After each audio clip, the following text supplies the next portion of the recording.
கர்த்தருடைய நாமமாக இன்று நாம பார்க்கிற நாமம் இரட்சகர்.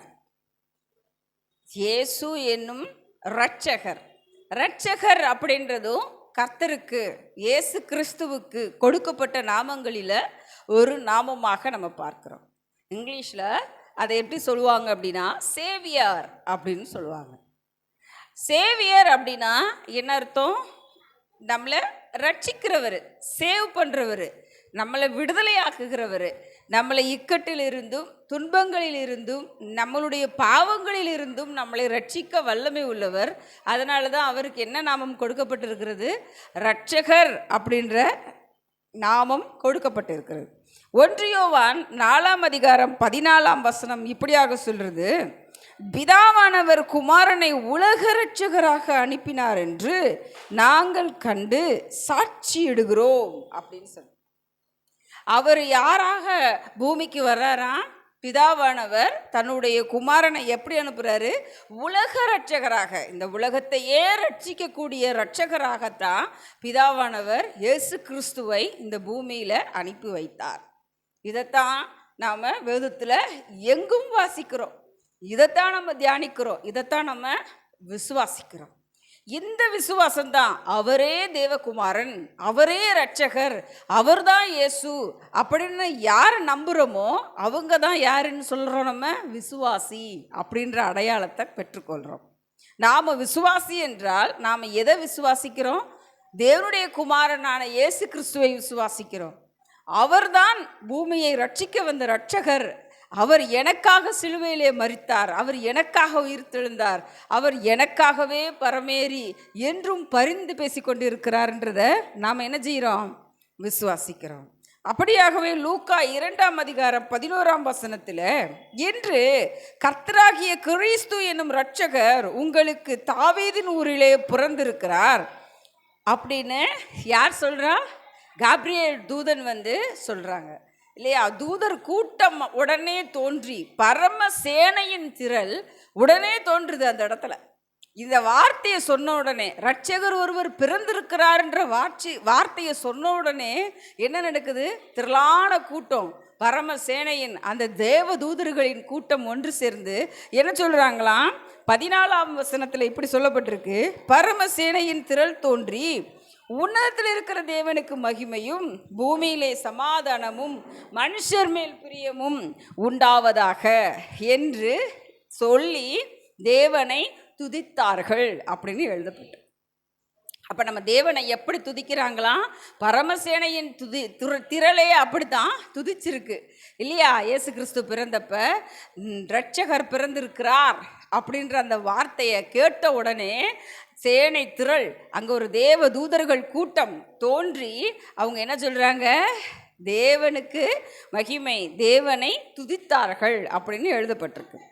லூக்கா 4:41 42 இப்படியாக சொல்கிறது, அப்பொழுது அவருடைய உபதேசத்தின் நிமித்தம் இன்னும் அநேகம் பேர் விசுவாசித்து அந்த ஸ்திரீயை நோக்கி, உன் சொல்லின் நிமித்தம் அல்ல, அவருடைய உபதேசத்தை நாங்களே கேட்டு அவர் மெய்யாகவே கிறிஸ்துவாகிய உலக இரட்சகர் என்று அறிந்து விசுவாசிக்கிறோம் என்றார்கள்.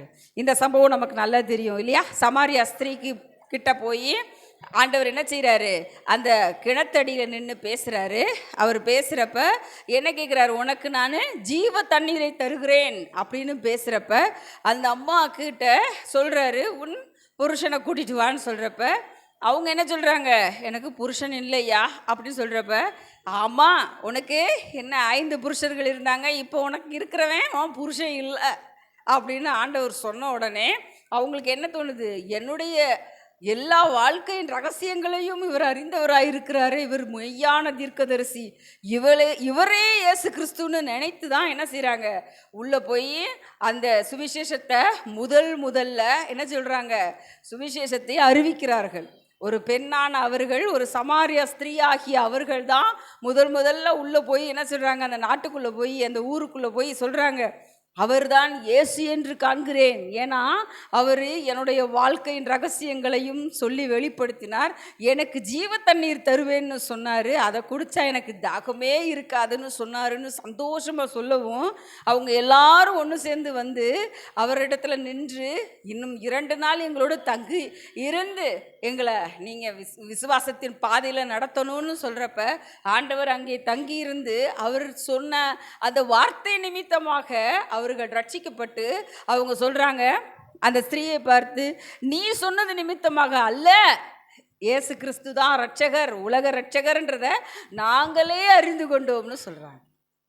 இந்த சுவிசேஷத்தை அறிவிக்கிறதற்காக எத்தனையோ ஊழிய ஜனங்களை இன்றும் ஆண்டவர் ஏற்படுத்தி கொண்டு இருக்கிறார்.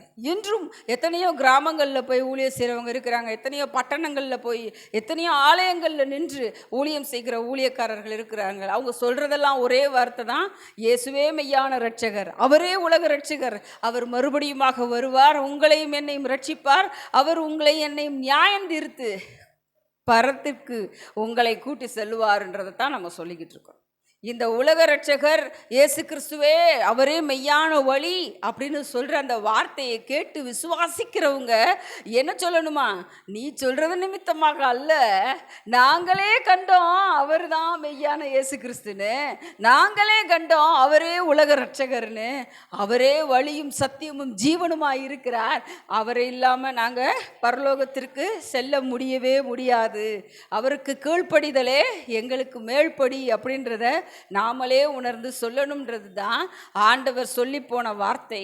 என்றும் உலகத்தில் இருக்கிற ஒவ்வொரு மக்களும் இதை கேட்கிறப்ப என்ன சொல்லணும், அவரே மெய்யான தேவன், தேவ குமாரனாகிய இயேசு கிறிஸ்துவே ரட்சகர்னு சொல்லணும்.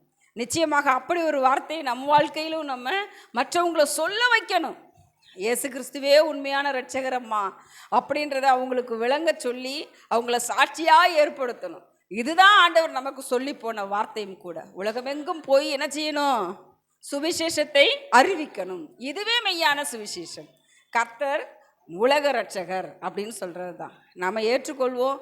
நம்ம ஏற்றுக்கொண்டு இருக்கிறோம். இன்னும் கூட அவரை இரட்சகராக ஏற்றுக்கொண்ட நாமும் விசுவாச பாதையிலே நிலைத்திருந்து பரலோக ராஜ்யத்தின் சமீபத்தை நம்ம பெற்றுக்கொள்வோம். ஆமென்.